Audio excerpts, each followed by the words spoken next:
वो जो चमारों का लड़का था उसने कहा भाई साहब मेरे को ये मार रहे हैं। उसने कहा तू इसको क्यों मार रहा है। इसको दोनों ग्रुपों ने एक दूसरे बच्चों को बुला लिया था। ऐसे ही अचानक वहाँ बर्गर की दुकान पे खड़े थे तो क्या होता है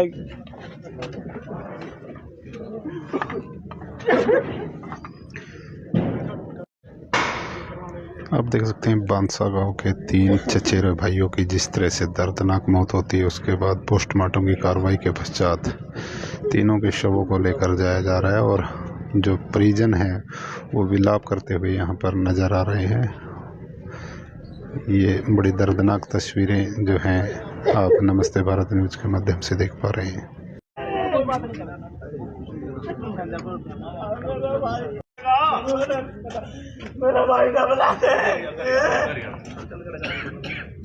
करनाल के गांव बांसा सहित आसपास के क्षेत्र में पूरी गम की लहर है, क्योंकि एक ही परिवार के 3 चचेरे भाइयों की जिस तरह से दर्दनाक मौत हुई है उससे पूरे गांव में मातम का माहौल है। और इस समय जो तस्वीरें आप देख पा रहे हैं ये करनाल का कल्पना चावला मेडिकल हॉस्पिटल का पोस्टमार्टम हाउस है और आप देख सकते हैं कि 3 एम्बुलेंस यहाँ पर लगाई गई है, क्योंकि 3 चचेरे भाइयों की दर्दनाक मौत हुई है। एक लड़ाई झगड़ा गांव में होता है, उसके पश्चात जिस तरह से तस्वीर बदलती है, उसको घायल को अस्पताल लेकर जब 2 युवक जाते हैं उसके चचेरे भाई, तो एक ट्रक के साथ जो है ट्रक की चपेट में ये तीनों आ जाते हैं, जिससे उनकी दर्दनाक मौत हो जाती है। और आप देख सकते हैं कि कितना गमगीन माहौल जो है इस समय यहाँ पर है और एक साथ 3 शव जो हैं पोस्टमार्टम के लिए यहाँ पर पहुँचे हैं और पहुँचने के पश्चात इनका जो है अंतिम संस्कार किया जाएगा। तो आप सभी साथियों से गुजारिश रहेगी कि इस खबर को देखने वाले जो है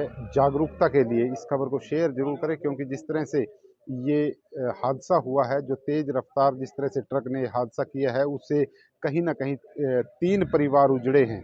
और सड़क पर चलें तो सड़क यातायात नियमों का पालन जरूर करें।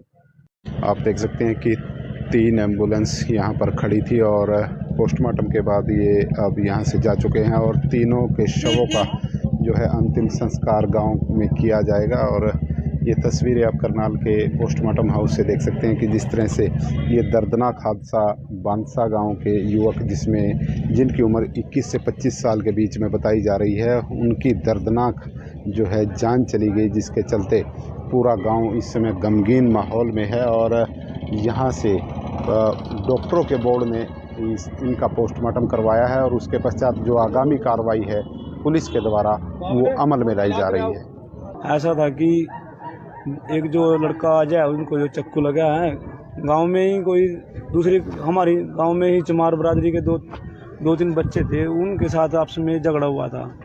दोनों गुटों ने जिसने लड़के ने चाकू मारा है, शायद नाम का तो मुझे कन्फर्म नहीं क्या नाम है उसका, बट जो अजय जिनको चक्कू लगा है, इसको दोनों ग्रुपों ने एक दूसरे बच्चों को बुला लिया था। ऐसे ही अचानक वहाँ बर्गर की दुकान पे खड़े थे तो क्या होता है कि वो जो चमारों का लड़का था उसने कहा भाई साहब मेरे को ये मार रहे हैं। उसने कहा तू इसको क्यों मार रहा है।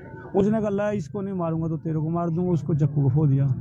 इतने में मेरा भतीजा वीरेंद्र जो लड़का एक्सपायर हुआ है, उनको किसी ने फ़ोन किया कि भाई वो भी मेरे चाचे के लड़का जो अजय चाचे का पोता है, तो उनको फ़ोन किया वीरेंद्र को, भाई वीरेंद्र ऐसे ना तेरे चाचे के लड़के को ना चाकू मार दिया किसी ने, जल्दी आ जा। वो घर से दौड़ा आया।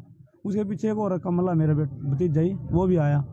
वो एक लड़का जो तीसरा एक्सपायर हुआ है उसका नाम मुझे कंफर्म नहीं है क्या है, शायद वो बस अब उसकी बाइक थी, उससे हेल्प मांगी, भाई साहब हमारे को बाइक पे ले चल। उसने बाइक पे बिठा लिया और बीच में वो था जो जिसको चाकू लगा था लड़का आ जाए। तो जाते हैं तो वाया कतलाड़ी से होके जाते हैं ये, जहाँ पर असंद रोड और जुनला के बीच में लिंक रोड पड़ता है बांसा, उसको क्रॉस करते ही ना कोई तकरीबन 1 किलोमीटर ओवरटेक करता हुआ एक ट्रक आता है और वो उसको खींच के ले जाता है। जैसे ही गाड़ी बम्पर में लगती है ना, मोटरसाइकिल तो नीचे घुस जाती है और आज बराबर में दोनों बम्परों में बंदे टंगे, उनकी सीट तक ले गया उनको। तीनों की मौत हो गई। हाँ, तीनों की मौके पे ही मौत होगी। एक बच्चे में थोड़े सांस थे, कह रहे हैं अभी एम्बुलेंस के ड्राइवर की लैंग्वेज है कि वही थोड़े सांस थे, लेकिन यहाँ ECG किया वो भी डेड हो गया। तीनों ही गांव बांसा के रहने वाले हैं। 2 भाई हैं चाचे ताऊ के, आजा और वीरेंद्र है जो ये तो सगे भाई ही हैं, मतलब चाचे मेरा भतीजे ही हैं दोनों। वीरेंद्र मेरा सगा भतीजा, दूसरा चाचे का पोता। तो दूसरा लड़का भी गांव में से ही है, जो हेल्प ली थी वो भी लड़का हमारी बरादरी से ही है। तीनों पढ़ने वाले थे या नौकरी कर? एक लड़का प्राइवेट जॉब कर रहा था जो वीरेंद्र है, और 2 लड़के पढ़ ही रहे थे लगभग। ट्रक वाले को पकड़ लिया है? हाँ, ट्रक वहीं छोड़ के भाज गया। ट्रक जुमला चौकी में है इस टाइम। जिसने चाकू मारा था उसको? नहीं, वो फरार है। चाकू मारने वाले कितने लोग हैं जिन्होंने मारे? मारा तो एक नहीं है, लेकिन उनका 7-8 बच्चों का गैंग था। अच्छा, जिन्होंने मारे। हाँ जी। अभी इन 3-4 बच्चों में शायद मैंने तो देखा नहीं है कि, वैसे सुनने में आया कि 2-4-5 लोगों के खिलाफ मामला किया गया। ट्रक वाले के खिलाफ भी है? हाँ, वो तो FIR उसमें रोड एक्सीडेंट में होना ही था ना। 3 मर्डर किए हैं, उनमें भी है। लेकिन 302 के बारे में हमने किया कि भी उस लड़के ने जिसने इरादा कत्ल के बारे में चक्कू मारा, तो इरादा कत्ल ही था उसका। तो हम तो यही, खिलाफ कार्रवाई। हाँ, 302 लगने चाहिए उस पर। यदि प्रशासन लूज है तो आप लोगों को, पत्रकार साथियों का आवाज उठाने चाहिए। ऐसे तो हर रोज कत्ल होते रहेंगे। क्या नाम आपका? मेरा नाम श्री रामपाल है।